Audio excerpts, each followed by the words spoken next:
Hello friends, welcome back to my YouTube channel Delhi को vlog. कैसे आप लोग? उम्मीद है सब अच्छे होंगे, सब बढ़िया होंगे और जो अपनी तैयारी है वो अच्छे से कर रहे होंगे। दिल्ली पुलिस के अंदर सिलेक्ट होने के 3 प्रोसेस हैं। एक तो आप जो कांस्टेबल की वैकेंसी निकलती है एग्जीक्यूटिव की वो, दूसरा हेड कांस्टेबल मिनिस्ट्री की वो, और थर्ड है आपका सीपीओ के थ्रू सब इंस्पेक्टर। ठीक है, एएसआई वगैरह की या इससे अबव रैंक की आपकी वैकेंसी है नहीं निकलती।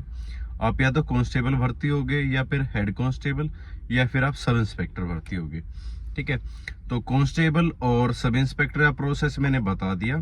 ठीक है, आज मैं बात करने वाला हूं आपकी हेड कांस्टेबल की मिनिस्ट्री वाली, कि मिनिस्ट्री के लिए क्या क्या एलिजिबल क्राइटेरिया होता है, कैसे कैसे प्रोसेस होता है और क्या क्या चीजें आपको एक्स्ट्रा पढ़नी होती है और किस तरीके से आपका फाइनल जो मेरिट लिस्ट है वो तैयार होती है। ठीक है, उसके साथ साथ कि आपकी वैकेंसी है वो कब देखने को मिलेगी और आपके कितने पद होंगे। ठीक है, उन सारी चीजों पर हम डिस्कस करेंगे, तो वीडियो को लास्ट तक जरूर देखना। हेड कांस्टेबल मिनिस्ट्री की जो पीछे वैकेंसी निकली थी वो निकली थी 559। ठीक है, 560 के आसपास वैकेंसी है वो मेल की निकली थी और 276 वैकेंसी है वो फीमेल कैंडिडेट्स के लिए निकली थी। ठीक है, वो फिल हो चुकी हैं। उनकी वेटिंग लिस्ट मेरे हिसाब से नहीं आएगी क्योंकि ऑलमोस्ट जो पद हैं वो भर चुके हैं। ठीक है, अगर थोड़े बहुत पद खाली भी होंगे तो वो नेक्स्ट जो वैकेंसी आएगी, नई वैकेंसी आएगी, उसके अंदर एड ऑन हो जाएंगे। तो सबसे पहले मैं क्वालिफिकेशन बता देता हूँ कि 12th पास आपके पास क्वालिफिकेशन होनी चाहिए। दूसरी चीज कि आपकी स्पीड मांगते हैं, टाइपिंग की स्पीड, वो 25 वर्ड पर मिनट होते हैं आपके हिंदी की अगर आप टाइपिंग करते हो, और अगर इंग्लिश की टाइपिंग करते हो तो 30 वर्ड पर मिनट होते हैं। ठीक है, 30 वर्ड आपके इंग्लिश के लिए चाहिए पर मिनट और 25 वर्ड चाहिए आपको हिंदी के लिए। तो ये इसमें कोई सर्टिफिकेट की जरूरत नहीं है कि आपके पास कंप्यूटर का कोई सर्टिफिकेट होना चाहिए, सिर्फ आपके पास 12th हो। ठीक है, 12वीं किसी भी आप स्ट्रीम से कर रखी हो आपने, 12th पास हो और उसके साथ साथ आपको स्पीड होनी चाहिए आपकी टाइपिंग की। ठीक है, तो ये जनरल क्वालिफिकेशन है। उसके बाद आता एज का। एज होती है आपकी 18 से 25। ठीक है, 18 से अगर 25 है सीपीओ के अंदर, सॉरी मैंने गलती से 18 से 25 बता दिया, उसमें 20 से 25 होती है सीपीओ के अंदर। और आपकी हेड कांस्टेबल मिनिस्ट्री के अंदर होती है आपकी 18 से 25। ओबीसी के लिए 3 साल की छूट होती है और एससी एसटी के लिए 5 साल की छूट होती है।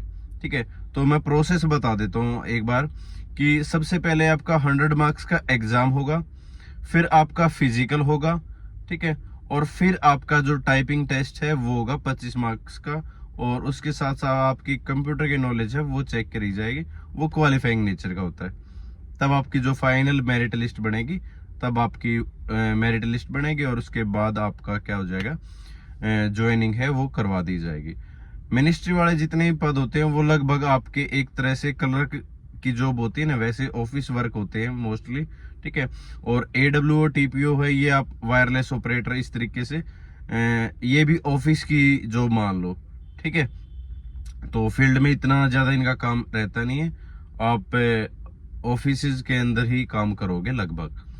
ठीक है, तो सबसे पहले ये बता दो कि जो 100 मार्क्स का होता है उसमें क्या क्या होता है। आपकी 20 नंबर की जीएस होगी। ठीक है, 20 नंबर की आपका 20 नंबर का आपका मैथ होगा।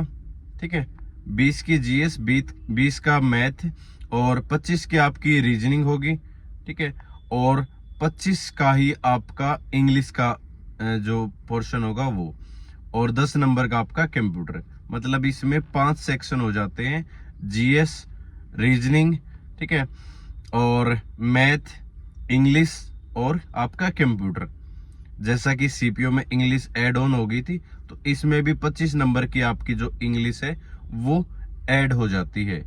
ठीक है, तो थोड़ा सा इंग्लिश का बेसिक जो इंग्लिश होती है, बेसिक नॉलेज इंग्लिश की, वो चेक की जाएगी। इतनी ज्यादा डिटेल में आपसे इंग्लिश नहीं पूछी जाती। उसके बाद होता आपका फिजिकल। उसके साथ साथ ये भी बता दूं कि जैसा कि आपको कांस्टेबल और आपको सीपीओ सब इंस्पेक्टर के अंदर हाइट 170 सेंटीमीटर होती है, लेकिन इसमें 65 सेंटीमीटर हाइट चाहिए मेल के लिए, और 157 सेंटीमीटर हाइट चाहिए आपको लड़कियों के लिए, ठीक है। और वही आपका 5 सेंटीमीटर का रिलैक्सेशन होता है जो हिली एरिया में रहते हैं और एसटी कैंडिडेट्स के लिए, ठीक है, सेम लड़कियों के मामले में भी। तो उसके बाद ये बता देता हूँ कि फिजिकल की रनिंग में भी आप लोगों को थोड़ा सा रिलैक्सेशन देते हैं कि जिनसे इतनी ज्यादा रनिंग नहीं हो पाती, वो हेड कांस्टेबल मिनिस्ट्री वाला एग्जाम हो वो जरूर दे सकते हैं, ठीक है। तो उसके लिए मैं बता दूं कि आपको 1600 मीटर रनिंग करनी है, ठीक है। उसमें कितना था, 6 मिनट था, इसमें आपको प्रॉपर 7 मिनट मिलेंगे, ठीक है। कांस्टेबल वाले में जो लॉन्ग जंप था वो 14 फीट था, इसमें सिर्फ 12.5 फीट है। हाई जंप उसमें 3.9 था, इसमें 3.6 है। लड़कियों के लिए 1600 मीटर 5 मिनट में कंप्लीट करनी है, सॉरी 800 मीटर 5 मिनट में कंप्लीट करनी है।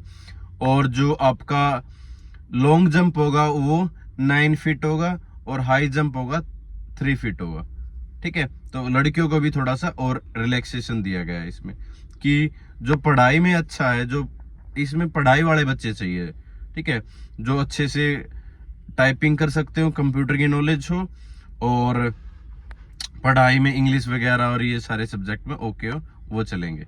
क्योंकि इसमें हाइट का भी इतना ज्यादा इश्यू नहीं है और फिजिकल भी नॉर्मल ही है, ठीक है। नॉर्मल बच्चा वो कर देता 7 मिनट के अंदर 1600, और 12.5 लॉन्ग होता आपका और 3.6 आपकी हाई जंप होता है, ठीक है। उसके बाद, ठीक है, ये हो गया आपका फिजिकल मेजरमेंट होगा और आपका फिजिकल होगा। सबसे पहले 100 नंबर का आपका कंप्यूटर बेस्ड एग्जाम होगा जिसमें 0.5 की नेगेटिव मार्किंग होती है। उसके बाद आपका फिजिकल, अगर ये भी आपने क्वालिफाई कर दिया तो उसके बाद आपका कंप्यूटर का टेस्ट होगा, वो होता है 25 नंबर का। उसमें जो पैराग्राफ वो दे दिया जाता है और आपको बिना गलती के जो आपकी टाइपिंग स्पीड है उसके साथ वो एग्जाम देना है, 25 नंबर का होता है। तो उसमें से आपका स्कोर है वो ओवरऑल बनता है, ठीक है। और उसके साथ साथ कंप्यूटर की नॉलेज है वो क्वालिफाइंग नेचर का होता है, वो देना होता है, ठीक है। तो जो आपकी फाइनल मेरिट लिस्ट बनेगी वो 125 में से बनेगी कि 125 में से आप कितना स्कोर लेकर आ रहे हो, वो आपकी टाइपिंग के ऊपर डिपेंड करेगा। और आपका जो फाइनल स्कोर है 100 में से वो कितना स्कोर आया, वो दोनों ऐड ऑन होके आपकी जो फाइनल मेरिट लिस्ट है वो लग जाती है। तो जिसको ऑफिस की जॉब पसंद है, ठीक है, और एक रिलैक्सेशन जॉब होती है और ड्यूटी हावर्स भी कम रहते हैं इसके अंदर, ठीक है, फिक्स रहते हैं, तो वो हेड कांस्टेबल मिनिस्ट्री के अंदर ज्वाइन कर सकता है। फिर प्रमोशन भी जल्दी हो जाते हैं, तो प्रमोशन आप एएसआई हो जाओगे, ठीक है, 10 साल में या 12 साल में, और उसके बाद आप सब इंस्पेक्टर है वो हो जाओगे, फिर इंस्पेक्टर तक जा सकते हो, ठीक है। तो अच्छी जॉब है, दिल्ली के दिल्ली में ही रहना है। और जो ग्रेड पे होगा वो आपका लेवल 4 का होगा, और जो आपकी बेसिक पे होगी वो 25,500 होगी, ठीक है। तो बेसिक पे भी अच्छी है और आपको सैलरी ये मान लो कि ज्वाइन करते ही आपको 57-58 हजार रुपये आपको मिल जाएंगे अकाउंट के अंदर, ठीक है। मैंने एग्जाम जो फॉर्म वगैरह वो मैंने बता दिया कि आपके जो फॉर्म है वो लगभग ये मान लो कि इसके बाद ही आएंगे। एग्जीक्यूटिव के अगर जनवरी फरवरी में देखने को मिलते हैं, उसके 3 से 4 महीने बाद आपको फॉर्म है वो हेड कांस्टेबल का देखने को मिल सकते हैं। 564 के आसपास वैकेंसी, 500 के आसपास ही वैकेंसी मोस्टली रहती है, ठीक है। तो आप अपनी अभी से तैयारी वो स्टार्ट कर दो। अगर आपको कंप्यूटर की नॉलेज नहीं है तो आप कंप्यूटर की नॉलेज है, ठीक है, वो रखो, और उसके साथ साथ स्पीड है टाइपिंग की वो रखो। इसके लिए कोई सर्टिफिकेट की आपको जरूरत है नहीं, रिक्वायरमेंट है नहीं, ठीक है। तो पद इतने निकलते हैं, अच्छे खासे पद होते हैं इतने भी, ठीक है। ये कि जिनकी हाइट नहीं होती कांस्टेबल के अंदर वो इस भर्ती को देख सकता है, ठीक है, इस भर्ती के अंदर क्वालिफाई हो कर सकता है, ठीक है। तो और कोई बुक से रिलेटेड कोई अगर वीडियो लेके आनी होगी तो आप लोग जरूर कमेंट सेक्शन में मेरे को बता देना। तो नई वैकेंसी यही है कि आपकी हेड कांस्टेबल की भी साथ में भर्ती आने वाले कांस्टेबल के साथ साथ, तो आप इसकी भी तैयारी है वो कर सकते हो। सिर्फ आपको एक एक्स्ट्रा सब्जेक्ट इंग्लिश पढ़ना है और आपको थोड़ी सी जो कंप्यूटर की नॉलेज है वो होनी चाहिए और आपकी टाइपिंग स्पीड है वो होनी चाहिए, ये क्राइटेरिया, ठीक है। तो thank you so much channel से जुड़े रहने के लिए, और नई नई वीडियो लेके आता रहूंगा और अपडेट के साथ आप लोग जरूर चैनल से जुड़े रहना। ठीक है, थैंक यू सो मच, जय हिंद सभी को।